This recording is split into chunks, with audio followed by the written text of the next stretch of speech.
চট্টগ্রাম নগরীর বড়পুকুর দক্ষিণপাড় সমাজ কল্যাণ পরিষদের সাধারণ সদস্যদের উদ্যোগে এক তলবি সভা ও ইফতার মাহফিল অনুষ্ঠিত হয়েছে। শুক্রবার বিকেলে ঈদগাহ বড়পুকুর দক্ষিণপাড় এলাকায় এই আয়োজন করা হয়। অনুষ্ঠানে সমাজ কল্যাণ পরিষদের প্রতিষ্ঠাতা সভাপতি মোহাম্মদ জাহাঙ্গীর আলমের সভাপতিত্বে সাবেক অর্থ সম্পাদক মোহাম্মদ সাইফুল ইসলামের সঞ্চালনায় বক্তব্য রাখেন প্রতিষ্ঠাতা সাধারণ সম্পাদক মোহাম্মদ ফরিদুল আলম, পরিষদের উপদেষ্টা মোহাম্মদ ইদ্রিস আলম, সাবেক দপ্তর সম্পাদক মোহাম্মদ হারুনুর রশিদ, সাবেক সাংগঠনিক সম্পাদক মোহাম্মদ শওকত, সাবেক ধর্ম সম্পাদক মোহাম্মদ মনু মিয়া। আমাদের এই কমিটির মেয়াদ শেষ হওয়ার পরে আরেকটি কমিটি স্বৈরাচার কায়দায় ইলেকশনের মাধ্যমে ওই কমিটির সৃষ্টি হয়েছে। ওই কমিটির এই পর্যন্ত আমাদের এই এলাকায় 3 বছর পর্যন্ত তাদের কোন গঠনমূলক কোন কাজ আমরা দেখতে পাইনি। যা তারা 3 বছরের মেয়াদ শেষ করার পর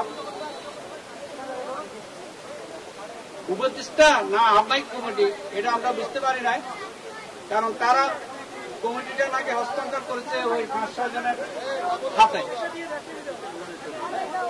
এখন শুনতেছি এরাই নাকি আহ্বায়ক কমিটি। তো এরকম কোন নিয়ম আছে?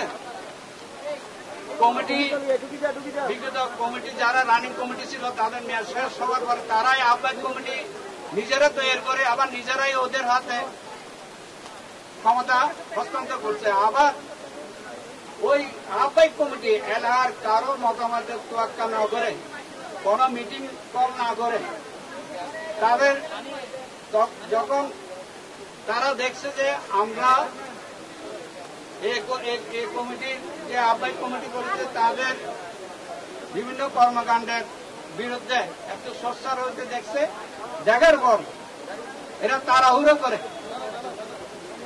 ওই 3-4 জনের আবার একটা কমিটি ডিক্লেয়ার করে 3 বছর মেয়াদে। আমরা আপনাদেরকে এলাকার যারা বাসিন্দা আছেন এবং বিগত দিনে কার্যকরী কমিটির সদস্যরা আছেন তাদেরকে একসাথে করার আমরা আমাদের এই আয়োজনটা আমাদের উদ্দেশ্য হলো আপনাদেরকে একসাথে করে এই জিনিসটা আপনাদের কাছে তুলে ধরা। গঠন যেটা করা হয়েছে 2 থেকে 3 জনে মিলে তাদের মন মতো আহ্বায়ক কমিটি গঠিত হয়েছিল। আচ্ছা, তারপরের ঘটনা বলি। আহ্বায়ক কমিটি গঠন করার পর আহ্বায়ক কমিটির একজন বিশেষ ব্যক্তি, আমি নাম বলতে পারবো, হচ্ছে আহ্বায়ক কমিটি হাজী মোহাম্মদ নুরুন নবী। উনি, আপনারা জানেন এই সমাজে উনার অনেক অবদান আছে, অনেক কার্যক্রমের সাথে উনি জড়িত। আহ্বায়ক কমিটির সদস্য কিন্তু উনি মূল গুরুত্বপূর্ণ সদস্য, উনার সিগনেচার নাই। আহ্বায়ক কমিটি যদি কোনো কাজ পরিচালনা করতে না পারে, যেমন ধরেন ইলেকশন অথবা সিলেকশন করতে না পারে, তাহলে তো জেনারেল মিটিং ডাকা যায়। আজকে যেরকম আমরা একটা তলবি সভা ডাকলাম, জেনারেল মিটিং সেভাবে ডাকা যায়, তাহলে একটা কমিটি হয়ে যাবে। এত কথা আমাদের বলতে হতো না। আমি চাচ্ছি সবাইকে নিয়ে আমরা একটা কার্যকরী কমিটির জন্য আমরা আগাবো, যদি আপনারা মতামত দেন। সবাই উপস্থিত পরিষদের সকল সদস্যদের সম্মতিক্রমে জাহাঙ্গীর আলমকে আহ্বায়ক, ফরিদুল আলমকে সদস্য সচিব করে 5 সদস্য বিশিষ্ট আহ্বায়ক কমিটি গঠন করা হয়। পরে দোয়া মোনাজাতের মধ্য দিয়ে অনুষ্ঠানে সমাপ্তি হয়। এ সময় উপস্থিত ছিলেন পরিষদের সাবেক কমিটির সদস্যরা। একটা সমাজ দ্বিতীয় কোন সমাজের কোন দরকার নাই, সবাই একসাথে মিলেমিশে এই কাজগুলো করবো। যাদের যেটা ভুল প্রান্তি আছে এটা সমাজ দৃষ্টিতে দেখে সবাই যাতে এক হয়ে যায়। আমার অনুরোধ,